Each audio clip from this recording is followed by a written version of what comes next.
Hello, everyone, and welcome back to the channel. Today, we're going to be talking about what exactly the rich are doing to fight and deal with inflation. It's now been about 2 years since the coronavirus pandemic started, and if you remember through that entire process, the media was saying it's going to be fine. Believe it or not, there's not going to be inflation because there's so much economic damage. Actually, we should be worried about deflation. Do you guys remember that? Well, fast forward to today, even the most mainstream, normie, brain dead YouTubers are now talking about and worrying about inflation. And obviously, those who are following this channel and reading the Telegram journal I'm running on t.me/Eugene Chargran, you would have been well aware that I knew and called, and I was predicting and telling everybody to prepare for inflation as early as March of 2020. So today, actually, for you guys, I don't know if I should even be doing this, but I'm going to be giving away one of my informational advantages that I use to gather information to inform how I should be investing. So believe it or not, out of all the subreddits on Reddit about investing, the one I read, the only one I read is r/fatfire. So why don't I read Wall Street Bets? Why don't I read the other ones? And frankly, I believe those subreddits are the blind leading the blind. So what I do is I read r/fatfire, and what this community is it's filled with people who earn a lot of money. In fact, have earned and saved so much money that they've retired with a lot of money at an early age. So you'll notice that this subreddit tends to be filled with software engineers, people who are making 6 to 7 figures a year, and they've done very well for themselves at their jobs. But actually, what we're going to find out is while they actually do make a lot of money at their jobs and they are very wealthy, a lot of them actually don't have as much investing sense as one would think. So let's take a look here. So this post was started and it caught my attention because it was asking a very pertinent question 2 months ago. How are fat fire folks, meaning people who have a lot of money and are financially independent and retired early, how are fat fire folks hedging against inflation? There's a lot of chatter going around inflation, how the dollar is going down in value with all the money printed and the circulation supply. Some folks are saying how to hedge with Bitcoin, etc. $1 million today in 2030 may be only worth $600,000, etc. So I'm curious, how are you guys hedging against inflation? Now, what's interesting here is the top rated comment is by not holding cash, which makes a lot of sense if you think about it, but it's also the opposite of what Michael Burry is doing, which I'll link to that video I discussed about last week about how Michael Burry sold all of his stocks and he's completely out of the stock market. And this makes sense, right? Because if the money supply goes up, the value of your cash goes down. And in a high inflationary environment, it makes sense you'd want to convert your cash into real assets that maintain their value or perhaps go up in value in an inflationary environment rather than holding on to cash. The don't hold cash advice was true during the stock market boom, and now it's even true today. To me, I don't think that's the true financial medicine for high inflationary environments because, again, the advice was exactly the same as 2016 as it is today. They always say don't hold cash, spend your cash as quickly as possible. So I think there's a little bit more people should be doing. We're going to get into that later. So the second comment here is actually saying that it's better to hold a negative cash, which is debt. And he reads, I've chosen not to be leveraged, but those who choose to do so will in general be helped out by inflation. Inflating away the debt is the primary way the US paid off the debt from World War II. So then finally, after that comment, we're coming to I think is the most interesting comment so far on this discussion thread. Because so far, most of this advice is pretty mainstream. You're not going to see any keen financial insight, but then listen to this. Correct, cash is for short-term use. Most of my liquid wealth is in stock and options. Illiquid is in real estate. What's interesting is the value of my real estate has grown substantially. My rental is worth double the value when I bought it about 10 years ago, which is nice, but not all that surprising. My primary house is up about 40% in value in just 4 years, which is mind-boggling. It really goes to show actually the best time to buy a property, perhaps even better than stocks, was during the crash, the corona crash of March, April, and May of 2020. For those who follow the channel, you'll know that I sold before the corona crash, bought in at the bottom. Later in 2020, I got out of the stock market, invested into more illiquid things like this commenter is saying. So far this is in line with what I've been talking about on this channel. Where I think they might be going too far is that they say, we're actually doubling down on our house and dumping a ton of money into expanding the footprint. And it's the highest guarantee return that I can find at the moment, so this and next year's income are getting converted to square footage on our house. By the way, guys, you can see the housing bubble in action here. People are seeing money, a lot of this coming from inflation. They're throwing all this money into renovating their houses, purchasing more real estate. I feel bad for people who are trying to get their own homes these days. It's very, very hard to get into the property markets. Now, I know a lot of people say that there are housing bubbles because they think, well, houses are so expensive, people can't afford it.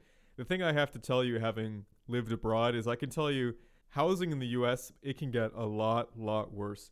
In Asia, the monthly salary might be as low as $3,000 per month, and the price of an apartment, an average apartment in one of the major cities, can be approaching $900,000 to $1 million, creating a class of people who are permanently rent and people who can never own property. So believe me, when you think there's a bubble, it can always get a lot worse. So I'm a little half-half on this. This is just for you guys in the channel.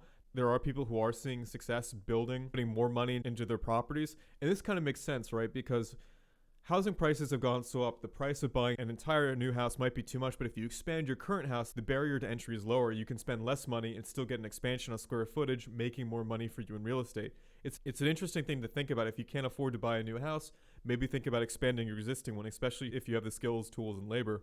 This rich commenter says, added a tiny bit of crypto earlier this year and will set up a plan to dollar cost average into the major coins and buy the new ones that look interesting in tiny bits. Crypto has been interesting. Current value is about double what I started with. Most just hold in Binance for now, but planning to move it into other wallets and then have staking returns. Another chunk is at Cake and DeFi doing stalking and liquidity mining. I have a tiny bit of cash in Coinbase waiting for the next crash to buy back in. I think a lot of people on this channel will appreciate. A lot of people on the subreddit are in fact holding gold. I will say more people are holding crypto, but a lot of people are holding gold too. Also going to be adding actual gold bullion to my holdings. Not a lot, just a few dollar cost average every few months. Go pick up a few ounces, then straight to the safe deposit box. This comment, in my opinion, is the most broke out of all of them. In regards to inflation, nothing different than I did before. Inflation is 6.2% over the last year. S&P 500 is up 24% over the last year. And look at this too. This is the answer. The market has been the inflation hedge since forever.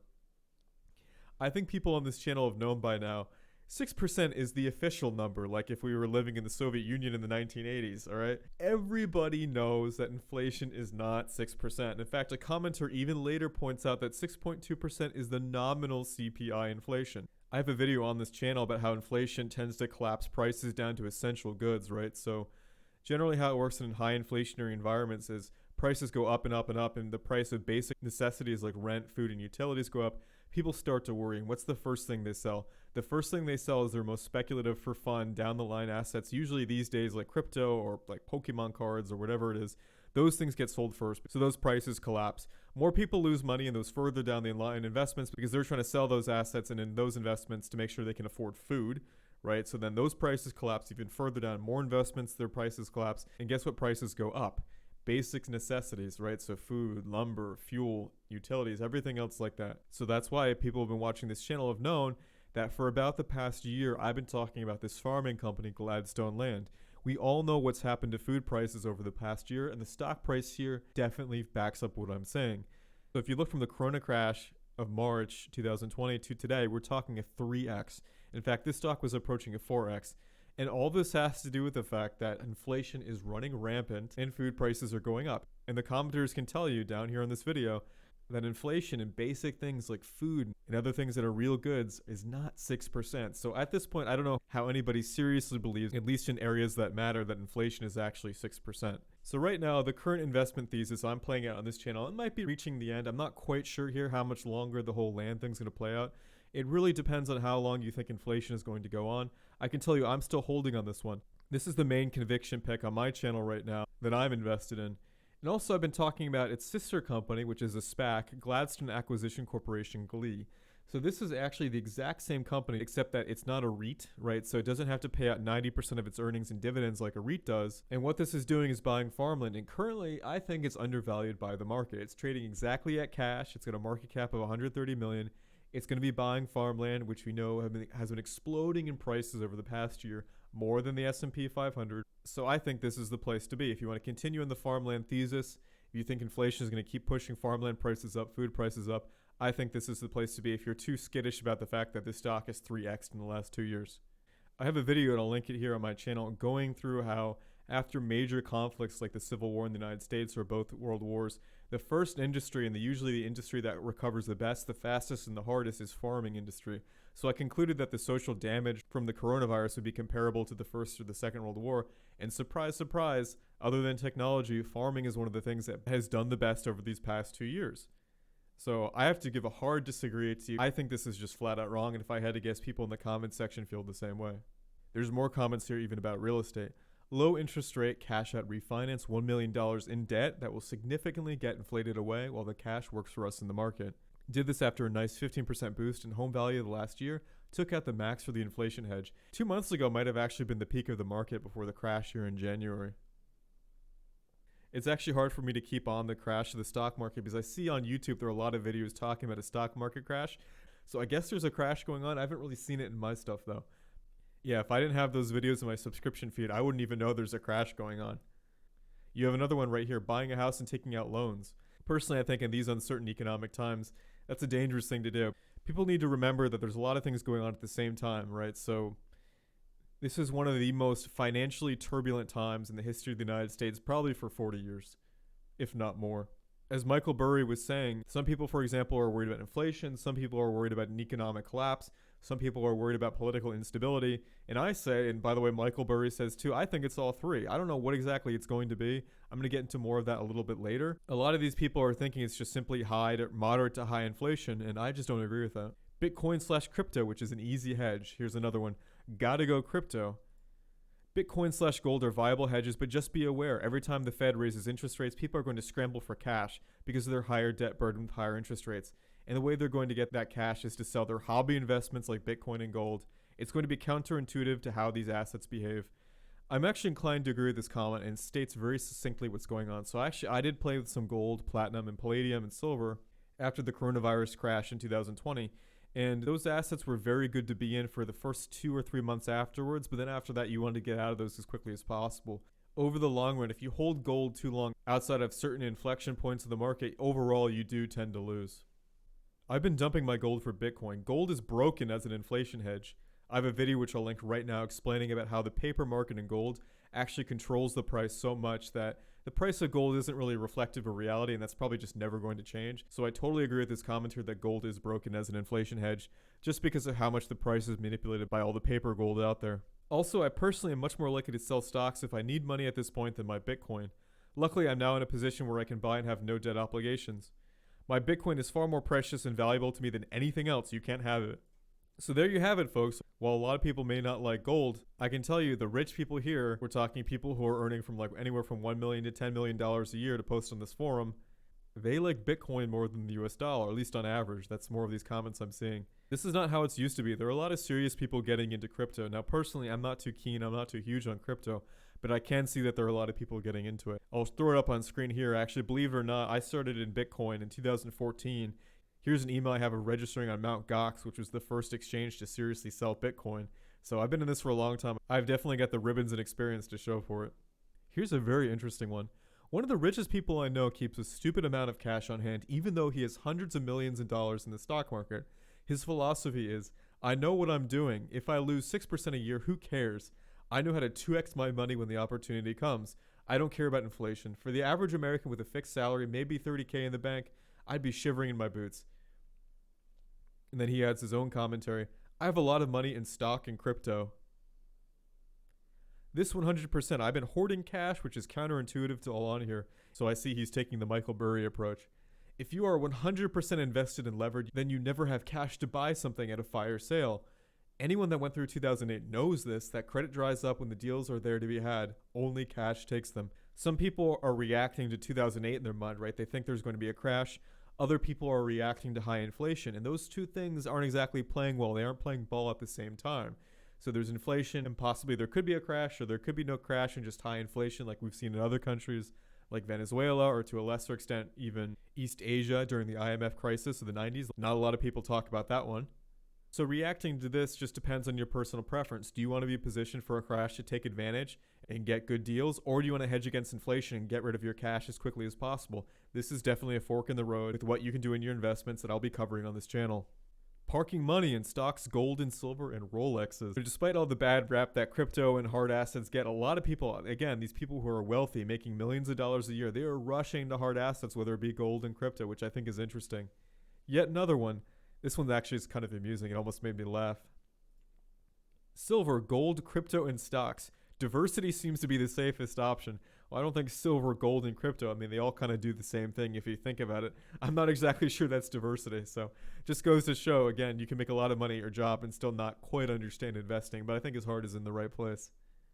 And as this commenter points out, gold is down over the past decade. How is this remotely considered an inflationary hedge? Because old boomers in suits say so? Yeah, so again, I think buying gold is similar to what you would do if you're buying a short S&P 500 ETF. It's good on the short term, but in the long term, it's not a good place to be. You shouldn't be holding all gold for like 5 to 10 years. You will lose money doing that. Just as if you're holding a short S&P 500, You might make money on a few days or a few key weeks when the market's down, but you don't want to be holding that all the time, in my opinion. So this is an interesting one I'll be covering on the channel later. They say, I've been investing on banks since the beginning of the year, up over 50% so far, and holding. As rate rise, I should say, if rates rise, I'll talk about that in a minute, the spread for banks increase. That part is true. Div increases and more buybacks on the horizon, in my opinion, for 2022. Good luck. So this is true. In a rising interest rate environment, one of the best places to be actually is in banks. Now, I have a post in my Telegram journal talking about what banks I like more than other ones. In this part, what he wrote is true, assuming if interest rates rise. I'm not entirely convinced that interest rates are going to shoot up dramatically. I could be wrong on this. I'm positioned either way for it. Personally, though, I think that the United States politically, socially is so fragile right now. If they were to raise interest rates, I think you would see a lot of anger and discontentment in the streets. And if I had to guess during this shaky time, they're going to want to avoid that as long as possible. You can even see by their policy. For the most part, I think they prefer just to deal with things through inflation rather than raising interest rates. In my opinion, socially, the United States, the country is barely holding together as it is, would be shooting themselves in the foot, and I don't think they want to do that. I think the goal is to maintain control and whatever semblance of order as long as possible. I think a lot of people are thinking too financially. On paper, looking at it strictly financially speaking, yes, what the market needs is an increase in interest rates. It's needed that for a long time. But guess what? People have been saying that since 2016, that interest rates are going to go up. 2018 even. That's when there was a few little tiny interest rate increases. Then there was a huge market crash at that time, and they gave up on it. I lean 70%. I don't see significant voluntary interest rate hikes on the horizon, in my opinion. I just don't see it. I don't think with the country as fragile it is, they're going to do that now. A lot of people, they're just thinking too much in terms of the stock market just financially and missing the bigger political picture. I'm doing diversification, not holding my cash and not holding most of my cash/savings. The stock market typically outperforms inflation. Real estate also does well in an inflationary time. So to me, it seems like the sentiment, you guys are free to disagree with it, the sentiment here is that they think inflation is about going to be low to moderate and not a significant problem, and they think that their stocks are going to do well during those times. So this really comes down to a matter of opinion. Do you think inflation is serious, or do you think it's just mild to moderate? If it's mild to moderate, this comment is definitely accurate. The best place to be is in real physical assets like real estate, whether it even be hard assets like gold, crypto possibly, or the stock market. However, I'll link to a video here from StarPath Academy who talks about his experience dealing with high inflation to hyperinflation in Romania during the fall of the Soviet Union. He points out that in hyperinflation environments, stocks, bonds, other things like that, those are actually some of the worst places to be in his experience. This is because the prices of daily goods rise so much, people panic sell all their investments, those prices collapse, food prices go up, housing prices go up. And so in those circumstances, the stock market does not do well. It will not outperform hyperinflation. So that comes down to a personal decision on you. Do you think there's going to be high to hyperinflation, or you think it's mild to moderate? This is a fork in the road. Me personally, as I said before, I think the one thing people like Michael Burry and even this Fat Fire Reddit is missing is that there is a third option. There is a third way. And that way is focusing on farmland, food production, food prices. So therefore you have my pet project, Gladstone Land, 3x since I got in, since I first started talking about it on Telegram. And then finally, it's overlooked, underappreciated little brother, Gladstone Acquisition Corporation, GLE. You can look at it. They've got $100 million plus in SPAC dollars buying farmland, doing the same thing. I think it's going to get the same kind of market valuation that Gladstone Land has gotten. It's literally the exact same management team. They're kind of sourcing just about the same deals. Only the advantage with this one is that it does not have the REIT corporate structure. It's not forced to pay out 90% of its earnings in dividends. As I said in previous videos, with all the cash going around, Wall Street has been fleeing into hard assets. We've got BlackRock buying up as many suburban homes as possible. We have Bill Gates now officially, as you can see here and here, Bill Gates is the largest private owner of farmland in the United States. So me, starting in 2020, I started doing that same thing. I had a feeling they're going to get all this money thrown at them by the Federal Reserve. I'm talking about the banks and the investment firms. I knew there was only so many places they could go, so I decided to camp out in places where they had to be, right? And so now here is Wall Street buying up this stock, and I get to dictate the price because I'm holding it. I'm not even still selling it. And they are screaming to get into stocks like this. They're screaming to take their devalued dollars, get them into real assets, take over industries like farming, right? Because farming is one of those last industries where it's not hugely corporate. It's still largely middle to upper class, and you can tell Wall Street is desperate to get into that market. But here's the thing. People are so slow to sell their farms. Farmers are so slow to make deals in the agricultural sector. This company is known in that industry. It's got a track record of getting farmers to sell their farms. They have trust and reputation built up. That is not something you can buy. That's not something you can just finance, like raise $1 billion, and then all of a sudden you have reputation in the farming community. That takes years, which you can see Gladstone Land has been doing that since 2013. That's almost 9 years of experience building up reputation. So that is why Wall Street is streaming to get in here. And well, it's true. A lot of people might be nervous that this is 3x, and I totally get that. I would play it safe from here too. I think it could still run up more. But if you're worried about that, guess what? There's an alternative. It's never been this better. There's this company, the little brother, the sister company, whatever you want to call it, doing the exact same thing. No one's in on it right now. They don't know about it. It's trading at cash. It even has advantages, in my opinion, over Gladstone Land. Same team. This is how I'm dealing with inflation.